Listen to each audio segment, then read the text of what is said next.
가장 중요한 질문을 제가 먼저 하죠. 여러분 정말 구원받았습니까? 성경에 보면은요, 우리들은 하나님을 복받으려고 믿습니까, 여러분? 그러면 철저하게 잘못된 믿음이에요. 예수를 믿으면 돈도 많이 벌고요, 자녀들도 다 잘되고 하는 법은 없습니다. 예수님을 따랐던 무리들은 다 십자가에 거꾸로 매달려 죽기도 하고요, 창에 찔려 죽기도 하고요, 예수를 믿음으로 말미암아 가정이 파탄돼서 뿔뿔이 다 흩어져 도망다니기도 하고요. 이것이 예수님을 따르던 수많은 사람들의 운명들이었습니다. 그러나 이들은 절대로 세상과 타협하지 않고 그대로 죽어가면서도 우리 주님을 붙든 그런 사람들의 이야기가 주님이 우리에게 원하시는 그런 믿음이라고 하는 것이죠. 여러분 정말 십자가를 만났습니까? 여러분 죄인이면 괜찮아요. 장녀면 장녀인 채로 나와도 돼요. 강도면 강도인 채로요. 온갖 범죄하는 사람들 다 하나님 예수 그리스도의 보혈로 십자가로 다 용서받아요. 주님을 만나면 더 낮은 곳으로 내려가죠. 더 나를 십자가에 매일 못 박지 않습니까? 일부러 좁은 길로 내려가죠. 여러분들은 어떻습니까? 정말 변화됐나요? 그 십자가를 만났습니까? 그 복음을 정말 만났나요? 그렇다면 여러분들의 가치관은 다 변화되어 있어요. 예전에 살던 삶에서 벗어나야 돼요. 그냥 교회 와서 예배 드리는 것 하나로 구원받았다고 생각하고 그저 겨우 천국만 가면 되지, 세상과 하나님을 번갈아가며 신앙의 회색지대에 있으며 나는 하나님의 자녀라고 생각한다면 그것은 철저하게 잘못된 믿음과 신앙이라고 하는 것이죠. 내 자녀라고 생각하는 자들이, 내 종이라고 생각하는 자들이, 허다한 무리들이 넓은 길로 가고 있다, 멸망의 길로 가고 있다고 하셨어요. 주님은 뭘 가지고 심판하시겠다고 했나요? 너희들이 어떻게 살아왔느냐? 너희들이 과연 내 자녀면은 너희들이 자녀답게 살아왔니? 아니면 더럽고 추악하게 너희들만 먹으며 너희들만 배부르며 어떻게 살아왔느냐? 분명히 우리들에게 물으실 거라고 했어요. 빛과 소금의 삶을 사는 것은 엄청난 희생을 요구하는 게 아니에요. 천국 가는 믿음의 자녀들의 그 삶은 어마어마한 삶을 살아서 가는 것이 아니에요. 내가 할 수 있는 작은 것들을 하는 거예요. 내가 도울 수 있는 작은 것들을 하는 거예요. 예수님의 마음을 가지고 정말 사랑을 가지고 하는 거예요. 그럼 우리 주님은 그것만 가지고도 여러분들 사랑하세요. 그것만 가지고도 여러분들 칭찬하세요. 그래, 여러분들 죽도록 하늘나라에 쌓아두지 어리석게 이 땅에 쌓아두지 마십시오. 주님을 따르는 하나님의 자녀들은 하나님이 분명히 책임져 주십니다. 이번 집회를 통하여 여러분 다시 복음이 무엇인가, 십자가가 무엇인가, 과연 천국 가는 자들은 어떤 삶을 살아가야 하는가, 하나님의 자녀이고 천국 시민들은 이 땅에서 뭐라고 살아가야 하는가, 이번 집회를 통하여 여러분 꼭 결단하시길 바랍니다.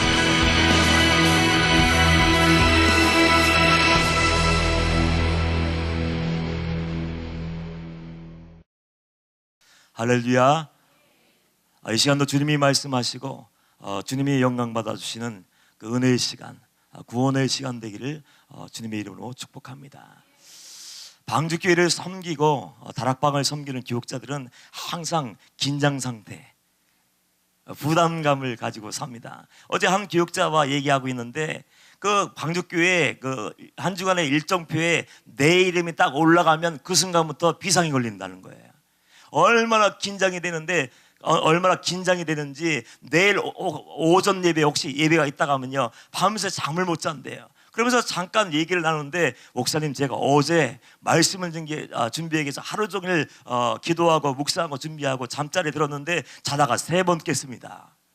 자다가 3번을 깼는데 그 깰 때마다 꼭 꿈을 꿨는데 그 꿈속에서 지금 설교 준비를 하는 거예요. 설교 준비, 말씀 준비를 하는 꿈을 꿔서 깜짝 놀라 깨서 내가 말씀 준비해야지. 그러다 너무 피곤해서 또 자요. 그래서 잠이 들어서 쪽잠을 자는 거지요. 잠을 자다가 또 이제 꿈을 꿉니다. 또 꿈속에서 열심히 설교 준비를 하는 꿈을 꿔요. 큰일 났다, 빨리 일어났어, 또 설교 준비해야지. 그렇게 3번을 깨서 겨우 오전 예배 집회를 끝냈습니다. 그런 얘기를 하더라고요. 저도 똑같아요.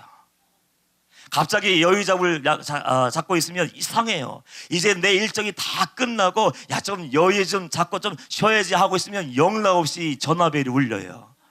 전화벨이 울리면 이거 딱 저를 찾는 사람이 정해져 있습니다. 꼭 저를 찾는 사람이 정해져 있는데 그 사람의 이름이 딱 휴대폰에 이름이 딱 보이면은 올 곳이 오고 말았구나.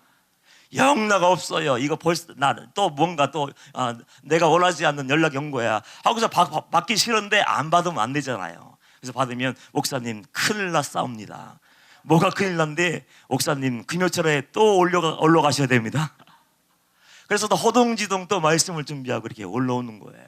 그런데 저 맨 뒤에서 항상 날마다 기도하시면서 여러분들 맞아주시는 우리 박현식 전도사님 계시죠. 그 전도사님이 언젠가 그런 말씀을 하시더군요.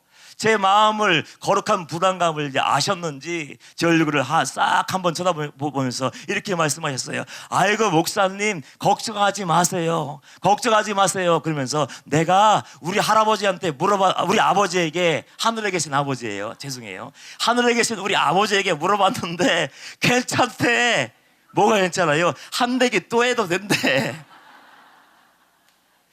그냥 강단에 올라가서 순종하는 마음으로 올라가서 밥상 차려놓으면은 예비된 영혼들, 사모하는 영혼들을 자기들이 은혜 받는다는 거예요. 그게요 하나님의 음성으로 들리는 거예요. 십자가의 범으로 들려서 얼마나 제 마음을 흐뭇하게 하는지요. 오늘도 강하고 담대한 마음 가지고 올라왔어요. 언제요? 이 말씀 가지고 언제 설교했는지 모르겠어요. 설교를 얼마나 많이 하고 자주 했는지, 이번부를 내가 했는지 안 했는지 기억이 나지 않지만 그럼에도 불구하고 하나님께서 제게 마음과 감동을 주셔서 이 말씀 붙들고 올라왔어요. 말씀을 나눌 때 하나님의 허락하신 그 은혜가 여러분 마음 편에 깊이 새겨지기를 축복합니다.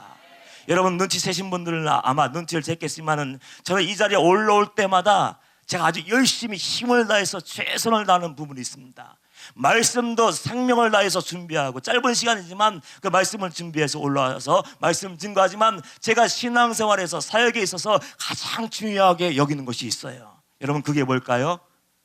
몰라요? 기도예요. 찬양이 노래를 30분 하고 기도를 한 2번, 3번 했음에도 불구하고 이 자리에 올라와서 제 마음속에 한 번 더 해야겠다는 그 감동이 오면요 찬양 또 한 번 열심히 부르고 주여 한 번 부르고 주여 하면서 동성 기도를 다시 시킵니다. 기도를 제가 중요하게 여기고 힘을 다해서 제가 목이 얼마나 아픈지 몰라요. 지금 여러분들에게 말씀 전한 이 순간에도 얼마나 힘든지 배에서부터 끌어올려야 겨우 이야기를 할 정도예요. 그럼에도 불구하고 기도를 10분 이상 끌고 또 말씀 증거하고 또 통성기도하고 안수기도까지 있는 힘을 다해서 다 해줘요.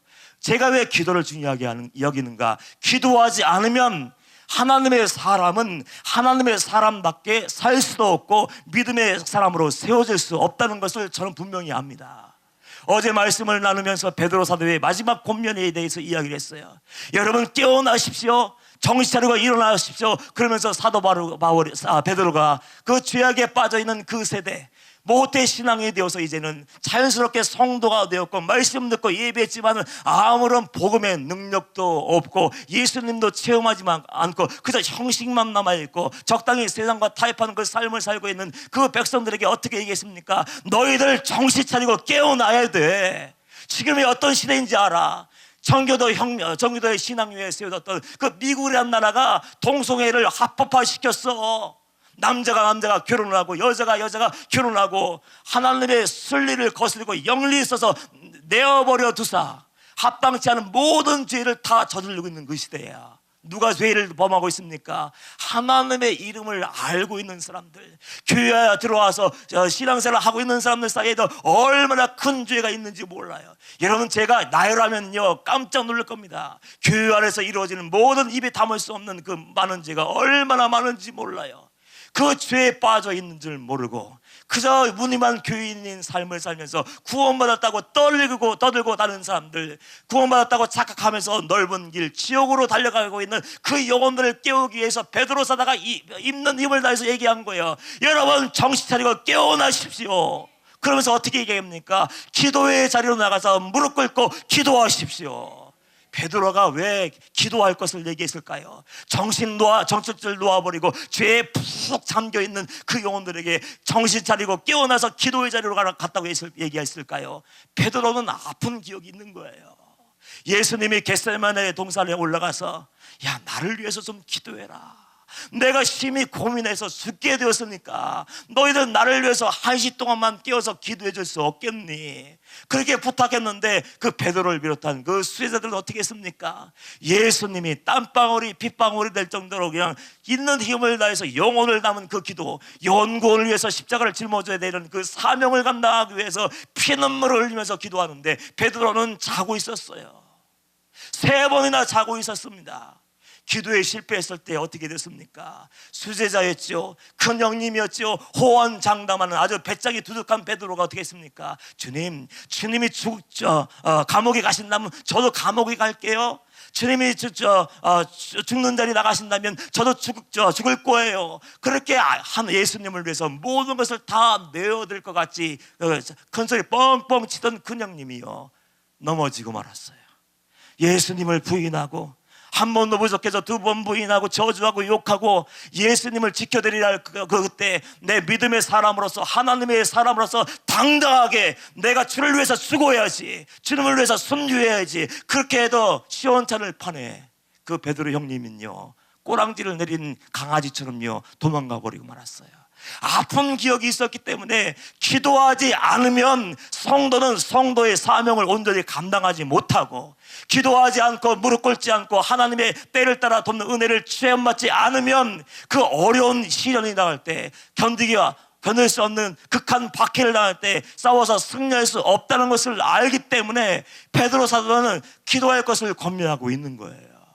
그 기도가 얼마나 중요한지 어제 저녁에도 말씀드렸지만요, 마지막 세대는 기도하는 성도만 살아남게 돼요. 기도하지 않는 성도, 기도하지 않는 교회는 이 세상에서 성도의 구실을 할 수 없고 빛과 소금의 사명을 감당할 수 없습니다. 은혜가 있어야 빛과 소금의 사명을 감당하지. 여러분, 빛과 소금의 사명이 뭡니까? 내가 죽는 거예요. 빛이 되기 위해서는 나를 태워야 돼요. 내가 기름이 되어야 되지 않습니까? 내가 소금이 되어서 맛을 내기 위해서는 어떻게 됩니까? 나는 온데간데 없이 녹아내려서 스며들어야 되는 거예요. 그 여러분들 주님을 위해서 죽을 준비가 되어 있습니까? 이 시간 하나님께서 오셔서 너 지금 순교의 자리로 나갈 수 있겠니? 나를 위해서 저 북한 땅으로 들어가서 그 영혼들을 위해서 내 목숨을 불사르게 내어줄 수 있겠니? 준비된 자가 과연 몇 명이나 있을까요? 준비된 자가 몇이나 있을까요? 마지막 때가 가까웠다고 했는데 하나님을 위해서 죽기로 결단하고 그 믿음을 준비하고 기도로 무장해서 주님 말씀만 하시면 제가 그렇게 하겠습니다, 아멘 할렐루야 나를 보내주십시오, 그리고 뛰어갈 수 있는 사람이 과연 몇이나 있을까요? 아마 여기 있는 모든 분들, 하나님 이것이 내게서 지나가게 하여 주옵소서, 그렇게 기도할 거예요. 왜 그렇습니까? 준비가 되지 않으면 이겨낼 수가 없는 거예요. 무엇이든 죄든지 어떤 환난이든지 핍박이든지 간에 준비되지 않은 자는 그 어떤 환경과 문제와 맞다 딱 들었을 때 싸워서 이길 힘이 없어요. 왜요? 싸울 준비를 하지 않고 하나님의 힘으로 체험받지 못했기 때문에. 여러분들, 기도가 얼마나 중요한지 예수님의 삶을 한번 들여다보십시오. 하나님의 아들이었던 그 예수님, 하루 이른 새벽부터 기도의 자리로 나갔어요. 예수님의 사역이 편안한 사역이었습니까? 밤이 맞도록 늦은 밤 새벽까지 몰려드는 사람들 안수기도 해주고 말씀을 증거하시고 치유하시고 한 명도 외면하지 않고 다 고쳐주셨어요. 그러면 기진맥진해요. 저는 아무것도 아니지만 여러분들을 위해서 매 시간마다 포기하고 싶은 마음이 이렇게 계속해서 올라와요. 서 있기도 어렵고 팔 들고 있기도 힘들고 말하기도 힘들고, 그래서 힘이 너무 많이 빠져서 기도도 못 해주는데 일일이 다 해줍니다. 그러면 내려갈 때 로봇가 돼요. 막 굳어있는지 막 로봇가 되고 차 위에 올라간지만 한숨이 저절로 나와요. 예수님은 얼마나 더 했을까요? 그런데요, 그럼에도 불구하고 이런 새벽 미명에 한적한 곳으로 나가셔서 하나님과 깊은 기도의 교제를 나누셨습니다. 그 예수님이 이 땅에 오셔서 화를 내신 적이 몇 번 있었어요. 한 번은 예루살렘 성전에 들어가서 비둘기를 팔고 돈 바꾸는 사람들 막 채찍을 만들어서 막 때려 부시면서 이렇게 얘기하셨어요. 내 집, 이 집은 하나님의 집은 만민이 기도하는 집이야. 성전을 기도하는 집이야. 너희를 강도의 굴로 만들었다. 나와서 말씀 나누면서 장사하고 너희 이익을 위해서, 그러면서 막 때려 부시면서 여기는 만민이 기도하는 집, 성전 하나님의 집은 만민이 기도하는 집이라고 했고, 예수님의 제자들이 깨워서 기도하지 못할 때 제자들을 혼내면서 깨워 기도하라 그렇게 말씀하시면서 혼내셨어요. 기도가 얼마나 중요한지, 여러분 기도가 얼마나 중요한지 여러분들 많이 들었을 거예요. 기도의 중요성에 대해서 알고 기도의 능력도 여러분들 알고 있지만 제일 어려운 게 뭡니까? 기도예요. 말씀 듣는 자리, 은혜 받는 자리, 재미있는 자리, 기적이 일어나는 현장에는 막 우르르 몰려갑니다. 그런데 예수님과 함께 겟세마네 동산 골고다 언덕에 올라가서 야 나와 함께 한 시간도 깨어있을 수 없느냐면서 한 시간 나와 기도하자면 어떨까요? 예수님의 제자들이 누워서 편안하게 주무셨던 것처럼 여러분도 아마 주무실 거예요. 기도의 중요성을 알고 있지만 기도의 용사가 되는 것은 얼마나 어려운지 몰라요. 어떤 목사님의 글을 읽다 보니까 한 사람의 종, 하나님의 사람이 만들어지기 위해서는 최소한 25년이 걸린대요. 강단 위에 올라와서 말씀 전하는 거 누구나 할 수 있습니다. 그러나 그 말씀하는 대로 자기가 살아내며 기도가 삶이 되게 하면서 삶으로 나와서 하나님의 신에 감동돼서 말씀을 증거하고 기도하는 하나님의 종은 25년이 걸려야 만들어진다는 거예요. 그것은 뭘 의미합니까? 그 단지 말씀을 듣고 단지 기도하는 것은 아무 소용이 없는 거예요. 말씀과 기도로 무장해서 삶의 현장에 나가서 하나님의 말씀을 붙잡고 믿음을 가지고 선포하며 삶으로 살아내지 않으면 아무것도 안 하는 거예요. 기도가 얼마나 어려운지, 말씀대로 사는 것이 얼마나 어려운지. 그러나 여러분들 기억하십시오. 기도는 여러분이 마음만 먹으면 누구나 할 수 있어요. 어렵다고 얘기하고 힘들다고 많은 사람들이 얘기하지만 여러분들이 마음에만 있으면 기도의 자리에 나가서 무릎 꿇을 수 있습니다. 아이들도 기도할 수 있고 노인들도 기도할 수 있고 대학 안 나와도 돼요. 돈 없어도 돼요. 건강을 잃어버려도 돼요. 그냥 누워서 기도하면 되지. 여러분의 마음만 있으면 누구나 할 수 있는 기도고 기도에 대한 약속이 얼마나 무궁무진한지 여러분 성경 말씀을 보면 놀라실 거예요. 너희가 내 안에 거하고 내 말이 너희 안에 거하면 무엇이든지 원하는 대로 구하라. 그리하면 이루리라. 얼마나 멋있어요. 너희가 나보다 더 큰 일도 할 거야. 주님께서 그렇게 말씀하셨어요. 너희가 믿음이 있고 기도의 능력을 힘입어 보좌 앞에 나가서 날마다 하나님의 손을 붙잡고 간구한다면은 우리는 예수님이 하신 그 기적보다 더 큰 기적을 이룰 수 있습니다. 주님께서 그 약속을 해주시고 믿음을 가지고 내 보호자 앞으로 나와서 기도하라고 얘기하신 것은 우리에게 무한한 가능성을 선물하신 거예요. 하늘문을 열어놓았다. 너희들이 믿음을 가지고 내게 나와서 간구한다면 내가 너희에게 예비한 모든 은혜를 쏟아부어 줄 것이다. 그 약속을 하셨는데 왜 사람들이 다른 것에는 목말라하면서 막 몰려다니면서 찾아다니면서 왜 기도의 자리에 나가지 않는지, 왜 기도의 골방에는 나가지 않는지 이해가 안 돼요. 제가 어떤 통계를 봤는데 성도들, 이 시대에 믿음 좋다는 사람들이 하루에 기도를 얼마나 하는가 하고 연구를 해봤더니 어떤 분이 친절하게, 저는 안 했어요. 그분이 하셨는데 하루에 14분도 안 한대. 14분 투자도 않는, 쉽게 얘기해서 하나님을 의식하는 시간이 하루에 20분도 안 되는 사람이 얼마나 많은지 모르겠어요. 여러분들이 무릎 꿇기를 포기하고 말씀을 던져버리고 기도하지 않으면 하나님이 여러분에게 허락하신 모든 기회와 가능성이 모두 지나가는 거예요. 오늘 말씀 보면 그 기회를 하나님이 우리에게 허락하시는 것을 보여주고 있지 않습니까? 46절 말씀 보면 그들이 여리고에 이르렀더니 예수께서 제자들과 허다한 무리와 함께 여리고에서 나가실 때, 예수님이 여리고라는 그 지방에 들어가셨다가 이제 나가셔요. 예수님이 여리고에서 이제 떠나가시면 어디로 가십니까? 예루살렘으로 나가시는 거예요. 향하여 가는 거예요. 예루살렘에 왜 가십니까? 죽기 위해서 가는 거예요. 내가 십자가에서 달려 죽어야만 사명을 끝내고, 내가 죽어야만, 내가 하나님의 미라 되어서 죽어야만 모든 영혼들을 살릴 수 있다는 것을 아셨기 때문에 그 사명을 이루기 위해서 기도하시고 예루살렘 성으로 지금 떠나가시는 중이었어요. 그 여리고에서 떠날 때 주님께서 떠나버리시면 그 여리고에 남아있었던 한 사람 거지 바디메오는요 그 천추의 한을 남기는 거예요. 예수님이 그냥 나가버렸으면 이 바디메오는 도저히 치유받을 수 없는 그 삶을 끝까지 사는 거예요. 예수님이 그 여리고에 오셨다가 떠나가실 때 이 바디메오는 그 기회를 딱 한 번뿐인 그 기회를 딱 붙잡았습니다.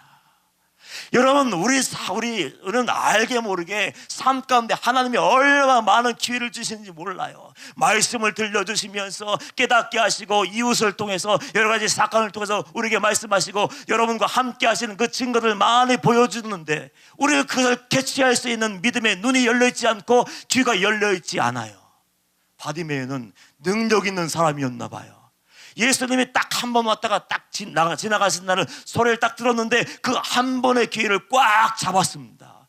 얼마나 멋있는지. 저는요, 하나님이 주시는 은혜 기회를 놓친 적이 있습니다. 얼마나 배가 아픈지 몰라요. 지금도 생각하면. 예수 믿는 자에게는 축복이 주어집니다. 첫 번째 축복이 무엇입니까? 구원이에요. 예수 그리스도를 영접하고 그 십자가의 복음을 믿는 사람, 예수 그리스도 이름의 능력을 의지하는 사람은 구원받습니다. 구원받고 두 번째, 회개하고 믿고 구원받으면 어떤 선물이 부어집니까? 성령의 불임이에요. 성령님이 여러분에게 오셔서 여러분을 주장하기 시작합니다. 세 번째가 뭡니까? 성령의 은사예요. 예수 믿고 우리는 얼마나 수지받는지 몰라요. 구원받았지요. 성령님이 오셔서 인도하여 주시죠. 그리고 이 땅에서 성도의 삶을 살게 하기 위해서 성령의 은사를 선물로 주렁주렁 주시죠. 얼마나 멋진지 몰라요. 제가 세 번째 은사의 열매를 맺게 되었습니다. 어느 날 겟세마네라는 천안에 있는 모 기도원에서 기도를 하고 있었는데, 목사님 어느 날 방으로 들어오셔서 제게 말씀했어요. 이 목사, 하나님이 은사 주신대. 저는 은사에 대해서 무지한 사람이에요. 은사 없습니다. 성령님이요 안 계십니다. 사도행전에 갇혀 계신 분이 지금 오시겠습니까? 목사의 아들이었던 사람이, 목회를 하고 있는 전도사가, 목사가 성령님의 존재도 부인했고 은사도 안 믿었던 사람인데, 근데 주님께서 기도하는데 오늘 성령께서 이 목사에게 은사 주신다고 이렇게 말씀하셨으니까 집에 가서 기도해봐. 기분 나빠. 왜 기분 나빴어요? 하나님이 나에게는 안 주시고 임 목사에게만 주시니까 화가 나셨는지 모르겠지만 기분이 나쁘셨대요. 조금. 그래서 저는 영문도 모르고 가서 순종했지요. 모여놓고 다 같이 기도했는데 다 방언이 터져버린 거예요. 기도하는데 방언의 은사, 내가 기도할 때 방언의 은사가 터지네. 이게 웬일이야. 나 은사도 모르는 사람인데. 그 다음 주에 또 모여서 기도했어요. 또 기도하고 오시더니 또 이거 심지가 불편해서 또 왜 그러시지? 이 목사, 오늘도 집에 가서 이거저거 해봐. 주님이 또 주신대. 그래서 예 하고 들어갔어요. 근데 두 번째 은사는 기가 막힌 것이었어요. 종으로서 이건 정말 이거보다 귀한 건 없어요. 말씀을 선포하고 기도하면서 선포할 때 우리 회개합시다 기도하면요, 하늘문을 열리고 회개의 영이 부어져서 회개의 대역사가 일어나는 거예요. 얼마나 멋있었겠습니까마는 무서워서 못했어요. 여러분들처럼 웃고 있는데 어떻게 회개합시다 이런 얘기할 수 있는 배짱이 제가 부족했습니다. 그 증거가 분명하고 순종만 하기만 하면 무서운 장로님이 있어도 그냥 회개합시다 얘기하면 그냥 회개의 문이 열리고 세 번째 은혜도 받았을 텐데 거기서 끊겨버렸어요. 근데 기가 막히더군요. 제가 불순종한 것을 목사님이 정확하게 알고 있는 거예요. 주일 저녁이 됐는데 낙심한 거지. 오늘 예배 다 끝났는데 이거 못했어 그러고 있는데 전화가 왔어요. 이 목사 어떻게 됐어? 못했지요. 내가 그럴 줄 알았어. 이 목사에게 가려고 했던 그 은사가 내게 왔어. 오늘 저녁에 회개합시다 했더니 우리 교인들이 막 뒤집어지고 난리가 났어. 얼마나 마음이 아픈지. 지금도 늦지가 않았으니까 산에 올라가서 회개 기도해봐. 여러분들 한 번 지나가 버린 기회는요 오지 않더라고요. 저 무서워 죽겠는데 산에 올라가서 주님 용서해 주세요. 한 번만 기회 주시면 제가 무조건 순종할게요. 아무리 목이 터져서 기도했지만요, 그 지나가 버린 그 기회는 제가 저에게 다시는 돌아오지 않았습니다. 얼마나 마음이 아팠는지. 물론 그 다음에 하나님께서 제가 모르는 은사를 주셨나 봐요. 목사님이 처음 보면 그러더군요. 이 목사는 아무것도 몰라. 자기한테 뭐가 있는지도 몰라. 저 좀 알려주세요. 나도 몰라. 그러면서 뭐가 있는 것 같기도 한데 없는 것 같기도 하고, 저만 모르는 뭔가 있나 봐요. 지금도 하여튼 그때를 생각해 보면 그때 내가 왜 그랬을까, 그 기회를 놓쳐버린 것이 얼마나 마음이 아픈지. 그런데요, 이 바디메오는 딱 한 번밖에 없는 그 기회를 붙잡았어요. 여러분, 오늘 이 자리가 어쩌면 여러분에게는 마지막 기회일 수 있어요. 회개할 수 있는 기회, 죄를 던져버릴 수 있는 기회, 돌아서서 예수 그리스도께로 달려갈 수 있는 그 기회, 마지막 기회인 사람이 있을 수도 있습니다. 그 기회가 지나가는데 여러분, 구경하고 그냥 가실래요? 그냥 남들은 은혜 받고 죽어나고 기도하고 전심을 다해서 하나님을 찬양하고 경배하는데 그냥 왔다 그냥 가시겠어요? 오늘이라는 기회, 오늘 이 예배의 시간은 다시는 돌아올 수 없는 그 시간이에요. 저와 여러분 모두가 오늘 꼭 은혜 받아야 되지 않겠습니까? 마음문을 하나님께 여십시오. 사람에게 열지 마시고 믿음의 주 온전케 하신 예수님께 열어보십시오. 그분을 갈망하시고 그분을 찾고 구해보십시오. 그분을 만나고 들어갈 수 있어요. 바디메오 맹인이었어요. 예수님이 지나가신다는 그 얘기를 듣고 귀가 반짝 열렸습니다. 예수님이 지나가셔, 우리 마을에서 떠나가셔, 이거 큰일 났네. 바디메오는 소문으로 들었을 거예요. 예수라는 사나이, 하나님의 아들이라고 하는 이름 불려지는 그 사나이가 있는데, 그 사나이 앞에 가면은 그 병든 자도 치유되고, 맹인도 눈을 뜨고 앉은 맹인도 일어나고, 문둥병자도 치유되고, 죽었던 자도 살아나고, 그 말씀 들으면 영원히 살아나는 역사가 일어나는데, 그 이야기를 아마 들었을 겁니다. 예수의 이야기를 듣고 내가 어떻게 하면 예수님을 만날 수 있을까, 어떻게 하면 내가 예수님을 만날 수 있을까 고민하고 있던 채 예수의 소식을 나가시는 도중에 듣는 거예요. 예수님이 나가시네. 보통 사람 같은 경우 어떻게 하겠습니까? 우리 같은 경우는 오늘 은혜 받지 않으면 다음 주 목요 차례 때 은혜 받으면 되지, 목사님이 오시니까. 그러면서 그냥 지나갈 수 있어요. 누구나도 쉽게 지나갈 수 있습니다. 다음에 또 만나면 되지, 그럴 수 있는 상황이었어요. 더군다나 이 사람은 맹인이었어요. 예수님이 어디 계신지 몰라요. 그런데 예수시라는 이름을 듣자마자 그 사람이 반응을 보이기 시작해요. 47절 말씀이면 나사렛 예수시란 말을 듣고 소리질러 이르되, 조치를 취해야 돼요. 은혜 받으려면 가만히 앉아있으면 안 돼요. 문제가 있다고 몸이 죽어간다고 그냥 가만히 앉아있으면 은혜가 그냥 부어집니까? 내 마음의 문이 닫혀있고 은혜의 말씀이 심겨지지 않고 기도해도 응답이 없고 찬양해도 감동이 없는데 가만히 앉아있으면 마음의 문이 저절로 열립니까? 의지를 가지고 주님 살려주십시오. 기도할 마음도 주십시오. 예비할 열정도 주십시오. 이길 수 있는 능력도 주십시오. 그러고서 마음을 열어야지. 사람만 바라보고 있는 사람들, 그 사람의 손만 의지하고 있는 사람들 얼마나 많아요. 조치를 취하지 않으면, 내가 가만히 있으면 내가 여기에서 어떤 능력 있는 목사님, 저 말고요, 우리 목사님께서 안수해도 아무런 일이 일어나지 않아요. 제가 유일하게 인정하는 분이 우리 목사님이에요. 제가 이 강단에서 목사님 얘기하면요, 담임 목사님, 원장 목사님인 줄 아세요. 다른 분 없어요. 조치를 취해야 되는데 멍하니 왔다 가면은, 답답한 마음 왔다가 그냥 답답하네 하고 그냥 돌아가면은 은혜가 열리고 치유가 임하고 기적이 임하겠습니까? 행동하는 믿음이 있어야지. 정말 예수가 전부이고 예수가 소망이고 천국이 내 가야 할 마지막 곳이는 안다면은 결단하고 조치를 취해야지. 행동하지 않으면서 목사님 안수 얘기 있어요. 목사님 제가 죽어가는데 오셔서 기도해 주세요. 안타까운 심정, 절박한 심정 알지만 그럼에도 불구하고 움직일 수 있어야 돼요.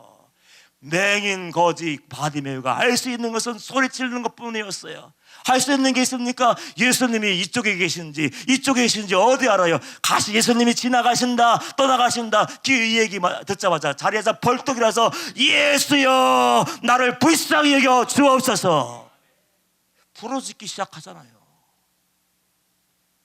다시 한번 얘기하지만요, 회개 저절로 이루어지지 않습니다. 하나님의 은혜가 여러분의 삶의 자리에 부어지길 원합니까? 공짜로 부어지지 않아요. 결단하고 목숨을 걸고 생명을 걸고 향이 옥합이 필요하면 옥합도 깨버리고 주는 외에는 의지하는 것이 없습니다. 결단하고 나갈 때 기적이 임하는 거 아닙니까? 구원이 임하는 거 아니에요? 바디메오는 예수님의 이야기를 듣자마자 일어나 소리 질러 나를 불쌍히 여달라고 부르짖기 시작합니다. 근데 사람들이 막 그 길을 막았어요. 야, 이 거지 새끼야. 그냥 이게 상상이에요. 야, 이 거지야. 이 뭐야 하면서 너 왜 시끄럽게 구니? 우리 선생님 나가시는데 귀찮게 하지 마. 귀따가 죽겠다. 기도하는데 조용히 교양 있게 주여 오시옵소서. 이렇게 기도해도 되는데 왜 주여 고래고래 소리치며 지금 기도도 하고 있어요. 왜 난리쳐 하면서 꼴밤도 딱 때리고 앉아있어. 저리 가. 그렇게 할 수 있는 상황이 벌어졌어요. 많은 사람이 꾸짖어 잠잠하라. 야, 조용히 좀 해. 예수님 말씀 듣고 있는데 왜 떠들고 난리야. 그렇게 부정적인 반응이 일어났어요. 그 부정적인 반응할 때 그거 어떻게 씁니까? 아이고 무서워라. 사람들 제사장님 죄송합니다. 서기관님 죄송합니다. 바리새인님 죄송합니다. 아이고 무서워 하고서 주저앉았습니까? 더 절박하게 기도하는 거예요. 지금이 아니면 예수님을 만날 수 없고, 오늘이 아니면 회개할 수 없고, 오늘이 아니면 내 인생이 변화될 수 없다는 것을 너무나도 잘 알고 있었기 때문에 오늘이 마지막 날인 것처럼 생명을 걸고 부르짖어 기도하는 거예요. 그 절박한 마음이 없으면은, 간절한 마음이 없으면 그 자리에 어떻게 은혜의 문이 활짝 열리고 여러분 마음에 맞는 귀에 듣고 싶어하는 그 은혜의 말씀이 싹 부어지겠습니까? 절대로 공짜는 없어요. 잠잠하라고 얘기했을 때 바디메오는 더욱 크게 소리질러 이르되 다윗의 자손이여 나를 불쌍히 여기소서. 소리를 쳤어요. 더 큰 소리를요. 왜냐하면 오늘이 마지막 기회인 것을 직감적으로 알았기 때문에 오늘 예수님을 만나고 내 인생이 변화되지 않고 치유받지 않으면 두 번째 기회가 없다는 것을 너무나도 잘 알았기 때문에 그 바디메오는 생명을 걸고 맞아 죽어도 돌에 맞아도 나는 예수님을 부르짖을 거야. 그 결단을 하고 일어서서 지금 기도하기 시작합니다. 얼마나 멋있어요. 우리는 이 땅 살아가면서 아주 절박하다고 얘기합니다. 너무 힘이 들어서, 너무 고통스러워서 내 남편 때문에, 내 아내 때문에, 우리 아이들 때문에, 물질 때문에, 건강 때문에 너무너무 힘들고 고통스러우니까 기도할 수도 없고 주님들에 나가서 무릎 꿇을 힘도 없고 예배할 마음도 안 들어요. 여러분, 신앙이 기분이에요? 감정이에요? 자존심이에요? 신앙은 모든 것을 뛰어넘어서 하나님을 신뢰하고 하나님의 말씀을 붙들고 주님의 십자가를 붙잡고 승리하는 게 신앙이지 않습니까? 여러분보다 더 극한 상황에 놓여 있는 사람이 있었어요. 오랜만에 새로운 책이 나왔더군요. 빅터 프랭클이라는 사람. 그 아우슈비츠 유대인들이 2차 때 수용됐던 곳 아시죠? 거기서 600만의 유대인들이 정말 비참하게 죽었어요. 그 빅터 프랭클이라는 그 박사님, 심리학자인데 그 박사님도 거기에 수용돼서 부모님을 다 잃어요.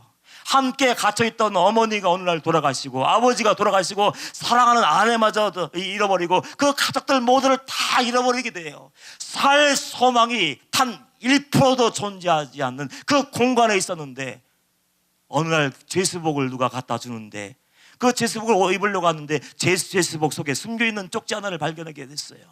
그 쪽지를 보니까 이 상황 도저히 어떻게 할 수 없는 상황, 숨도 쉬기 어려운 상황인데 그 쪽지에 이렇게 쓰여졌어요. 너는 전심을 다해서 영혼을 다해서 너희 하나님을 사랑해라. 이게 가능해요? 생체 실험에 동원돼서 아버지가 돌아가시고 가스실로 끌려갔던 어머니와 아내와 아이들이 보이지 않는 그 상황, 나도 언제 죽을지 모르는 그 비극적인 참담한 말로 표현할 수 없는 처참한 상황에 벌어진 그 상황 가운데 있었는데 아버님의 죄수복인지 엄마의 것인지 알 수 없지만 그 죄수복 안에 쪽지가 딱 들려있는데 너는 전심을 다해서 내 영혼을 담아서 내 하나님을 사랑하라.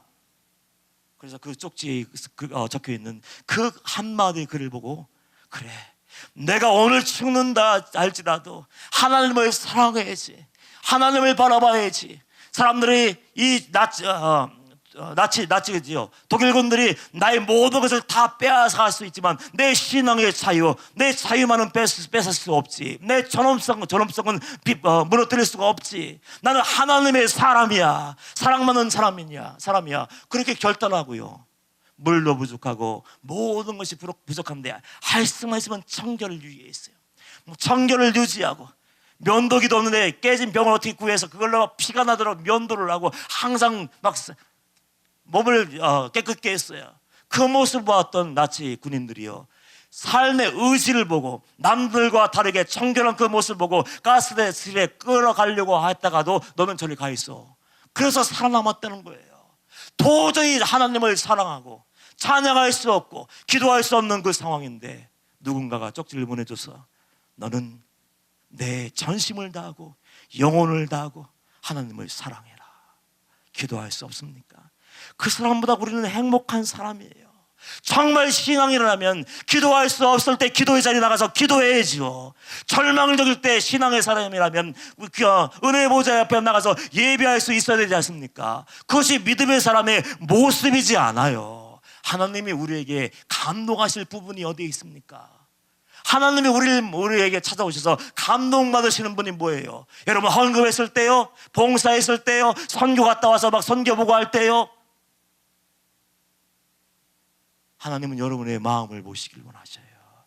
그 극한 상황이 닥쳤을 때 그 마음의 중심이 어디에 들여져 있는가? 하나님을 생각하고 그럼에도 불구하고 하나님을 사랑하고 말씀으로 무장하고 기도하며 끊임없이 믿음의 발걸음을 걷고 있는가? 그 마음과 발걸음을 보시는 분이에요. 바디메유가 한 것은 바로 그겁니다. 예수 외에는 소망이 없었어요. 절망적인 상황을 어떻게 돌파할 수 있는 능력이 없었어요. 영적인 장애물에 딱 놓여서 사람들이 잠잠하라 얘기했지만 그럼에도 불구하고 포기하지 않고 다윗의 자손이요 나를 불쌍히 여겨 주시옵소서.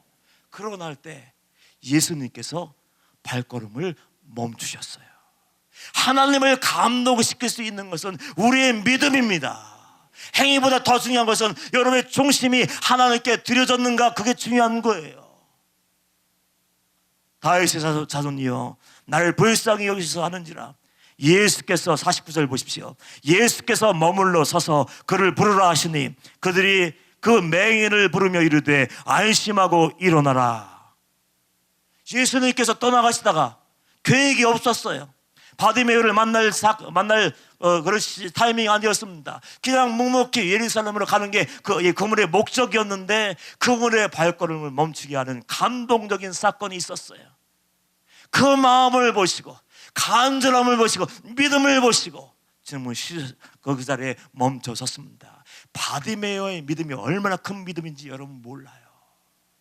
목소리만 높인 건 아닙니다. 입으로만 주여 주여 주여 믿습니다. 그렇게 떠드는 그런 믿음이 아니었어요. 자기 인생을, 남은 삶을 모두 걸고 지금 주님께 달려가는 거예요. 50절 말씀 보면 맹인이 겉옷을 내버리고 뛰어 일어나 예수께 나오거늘. 맹인에게 있어서 겉옷은요 생명과 같아요.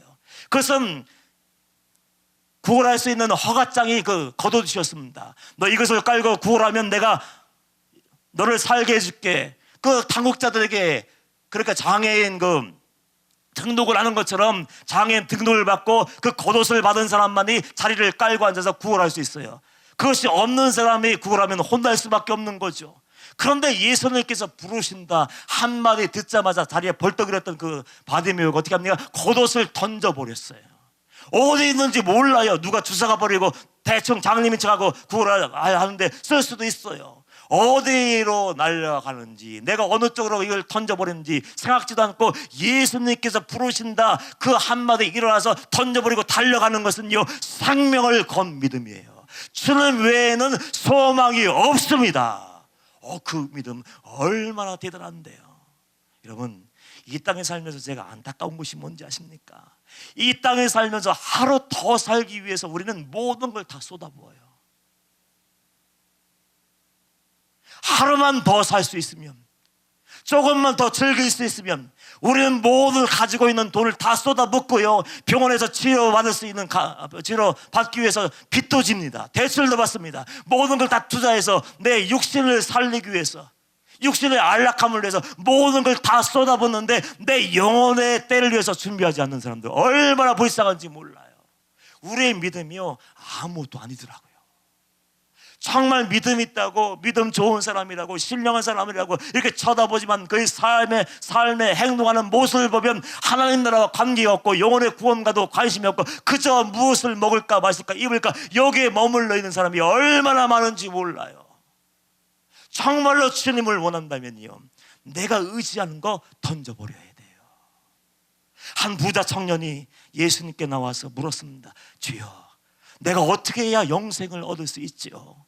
아주 멋있는 질문을 했습니다. 영생을 얻기 위해서는 하나님의 말씀을 지켜야지. 자신 있게 얘기했어요. 그거라면 제가 다 지켰죠. 어려서부터 다 지켰습니다. 완벽해요. 퍼펙트합니다. 예수님이 뭐라고 했어요? 아직도 부족한 것이 하나 있어. 뭐라고 하셨어요? 내게 있는 것을 다 팔아 가난한 자에게 나를 주고 너는 나를 따르라. 영혼의 구원을 위해서 모든 것을 다 던져버려야 되는데 그 사람 어떻게 했습니까? 재물이 많은 거로 심히 고민하며 가느라 그러고 끝이었어요.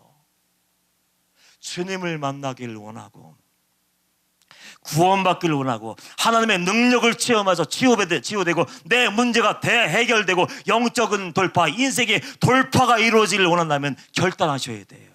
하나님 외에는, 예수님 외에는 방법이 없습니다. 주님을 바라봅니다. 예수님도 항상 그렇게 말씀하셨어요. 믿음의 주 온전케 하시는 예수를 바라보라. 능력 있는 사람 보지 말고 임철 목사의 오른손만 바라보지 말고 주님을 볼 수 있어야 되고 주님의 은혜의 자리에 어떻게 해요? 빈 마음으로 나가야 돼요. 내가 돈을 드릴 테니까, 헌금할 테니까 뭐 좀 해주세요. 주님, 제가 나와서 40일 금식 기도할 테니까 이거 해주세요. 이거보다도 먼저 순수한 마음을 하나님께 드리고 온전한 믿음을 주님께 드리고 우리 마음의 중심 전부를 하나님 나라에 올려놓고 주님이 전부의 삶을 산다면 주님 전에 나와서 아버지요 이름만 부르면 그분은 말씀하실 거예요. 얼마나 멋있습니까? 겉옷을 내어버리고 모든 소망, 모든 인간의 가능성, 내가 의지하는 모든 것들 다 던져버리고 주님 죽이시든지 살리시든지 종이 됐으면 멋질 것 같지 않습니까? 우리 목사님이 얘기하는 것처럼 종의 자존심이 있어요. 죽이시든지 살리든지 마음대로 하십시오. 나 겉옷 던져버립니다. 세상의 끈을 다 던져버리고 사단의 그 유혹을 깨버립니다. 그거 딱 나가는 거 얼마나 멋집니까?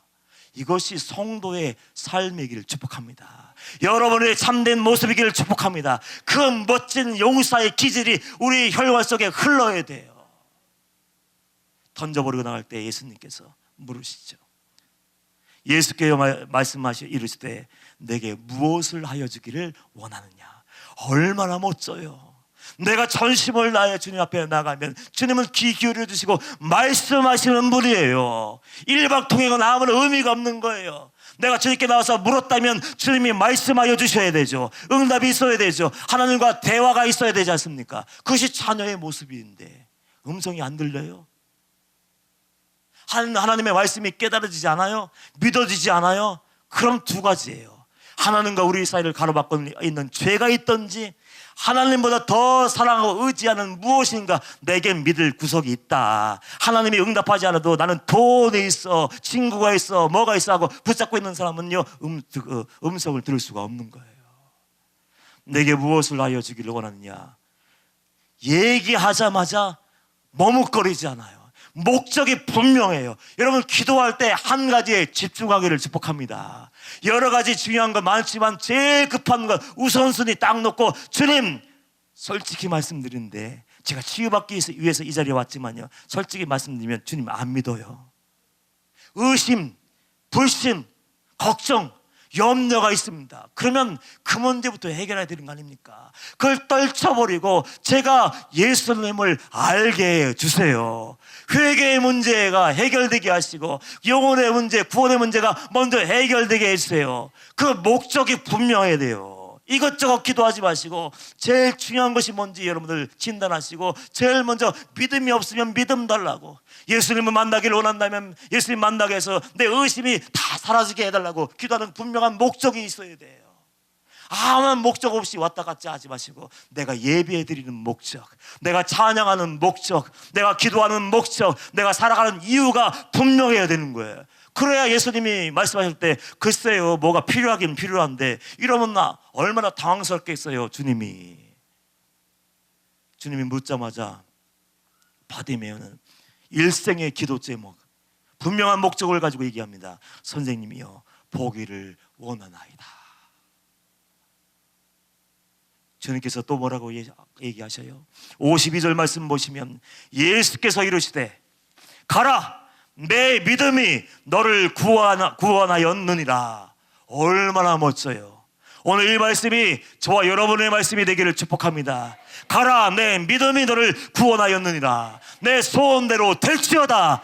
누구에게 이 말씀이 응답됩니까? 믿음의 사람들, 주님이 선보인 사람들, 세상과 주님 사이를 왔다 갔다 하는 사람이 아니라 오직 주님께 오리라는 사람에게 그 은혜가 부어지는 거예요. 얘기 하나만 하고 말씀을 마칠게요. 요즘 전 세계적으로 가뭄, 홍수 이런 게 많지 않습니까? 우리나라도 비가 많이 오지 않아서 한강에 녹초가 피었느니 소양강 수위가 사상 최저를 찍고 있느냐 하면서 지금 마실 물도 지금 위협받고 있지 않습니까? 그런데 기가 막히게 어떤 원주민이 부족이 있는데 그 부족들은 비가 안 오면 기우제를 드리는데 기우제를 드릴 때마다 비가 온다는 거예요. 신령하지 않습니까? 나가서 그냥 뛰면서 그냥 하면서 불 피워놓고 비가 오게 해달라고 뛰면서 춤추는 것 같은데 기우제만 드렸다 하면 뭐가 내려요? 비가 내려요. 얼마나 정확하게 비가 오는지 그 이유가 뭔지 아십니까? 그 이유는 다른 거 아니에요. 비가 올 때까지 기우제를 드리는 거예요. 이게 기도예요. 여러분들, 원주민들이 우상을 섬겨 미신을 섬기는 사람들도 믿음을 가지고 비가 올 때까지 포기하지 않고 막 뛰고 열심히 땀을 뻘뻘 흘리며 밤을 새워가면서 몇 날 며칠을 수고하면서 기우제를 들 때 비가 내려서 와 맞아 우리의 신은 정말 신통해, 기우제를 들 때마다 비가 막 내리니 말이야. 그러고 있는데 믿음의 사람들이 왜 이렇게 연약한지, 그 어렵다고 힘들다고 주님이 돌아가셨습니까? 전능하신 하나님이 주무시고 계십니까? 하나님께서는 주무시지도 않고 쫄지도 않는다고 얘기하지 않습니까? 그 하나님은 언제나 살아계시고 우리와 함께 하기를 원하시고 이미 여러분의 지금 앞에 서 계신 분이에요. 그분이 지금 기대하고 있고 기다리는 것이 뭡니까? 믿음을 가지고 주님께 모든 것을 내려놓기를 원하는 거예요. 여러분을 힘들게 하는 것이 뭡니까? 주님이 믿어지지 않아요? 그럼 믿음 달라고 기도하십시오. 믿음도 내 것이 아니에요. 예배의 열정, 기도 열정이 부족하십니까?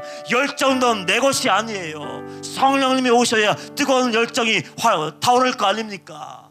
자녀의 문제든지 건강의 문제든지 물질의 문제든지 주님을 신뢰하고 믿는다면 배수의 진을 치십시오. 왔다 갔다 하지 말고 내가 의지하는 그 째째한 돈, 사람 의지하지 말고 그 내려놓고 내 인생의 겉옷을 다 벗어 던져버리고 주님 종의 자존심을 회복시켜 주시고 자녀의 권세를 회복시켜 주시옵소서. 그 마음을 가지고 보호자 앞에 나가서 문제를 다 내려놓고 말씀하시고 응답하시고 만나줄 때까지 안 내려갈게요. 그 절박한 심령, 간절한 마음, 집중력을 가지고 주님께 딱 기도한다면 그 살아계신 하나님이 그 믿음을 모시고 마음을 열어주시고 뭐를 해주길 원하느냐, 내 믿음대로 될지어다 말씀하실 텐데 믿음으로 길을 내지 못하는 거예요. 하나님이 역사하실 수 있도록 전능하신 하나님 오셔서 말씀하여 주실 수 있도록 믿음으로 길을 내드려야 오셔서 역사하지 않습니까? 의심하는데 맡기지 않는데 뭘 할 수 있겠어요? 목욕탕에 가도 그 표가 있지 않습니까? 맡기지 않은 것에 대해서는 책임지지 않습니다. 하나님도 마찬가지예요. 내가 주인 되어 살고 있는 모든 삶의 부분 내를 내려놓기 전까지는 하나님은 개입하지 않으셔요.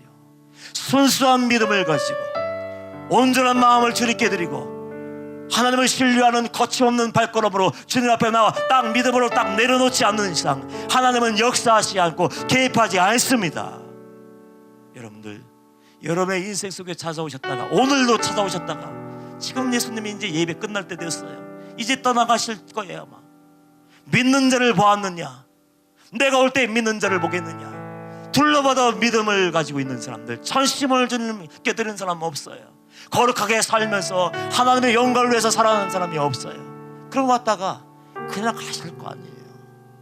하늘 문이 열렸어도 준비되지 않으면 은혜는 여러분의 것이 아니고, 성령님이 오셔서 불을 내려주셔도 여러분이 준비되지 않았으면 그냥 지나갈 수밖에 없고, 아무리 목사님이 안수해도 제가 안수해도 여러분이 믿음으로 준비하지 않으면 이게 뭐야? 손만 대고 끝이네? 왜 그런지 아십니까? 어떤 사람은 치유되는데 어떤 사람은 왜 똑같은 사람이 안수하는데 아무런 일도 일어나지 않습니까? 믿음이 준비되지 않은 거예요. 혹시나 해서 왔습니까? 능력 있다고 왔습니까? 능력 없어요. 저 능력이 있는 사람은 존재하지 않습니다. 다만 하나님의 거룩한 통로일 뿐이에요. 믿음 가지고 오시면 기적이 일어날 줄 믿습니다. 포기하지 마시고요. 우리 모두 기도할 수 있어요. 누구나 할 수 있어요. 기도를 배우지 못했다면 그 주님의 이름만 부르십시오. 내 마음에 간절함을 담아서 그저 주여 하면 다 여러분의 형편과 저주를 아신 주님께서 오셔서 은혜 부어줄 수 있어요. 입을 여십시오. 답답한 마음 있다고요? 기도가 안 된다고요? 조치를 취해야죠. 의지를 가지고 소리를 내고, 의지를 내리고 내서 기도하고, 의지를 가지고 보좌 앞에 나가야 되지. 누가 공짜로 먹여줍니까? 절대로 그런 일은 있지 않아요. 오늘 여러분들 기도의 용서가 될 줄 믿습니다. 전심을 들으시고 믿음을 들으시고 여러분이 지금 겹겹이 입고 있는 겉옷, 세상의 겉옷을 다 벗어 던지고 빈 마음으로 주님 앞으로 달려가십시오. 그 자는 하나님을 만나고 주님 만나 인생이 변화될 것이고 그 밖에 있는 모든 삶이 주의 은혜로 회복될 줄 믿습니다. 바로 그 구원 승리가 여러분 것이 되시기를 주님의 이름으로 축복합니다. 기도하겠습니다.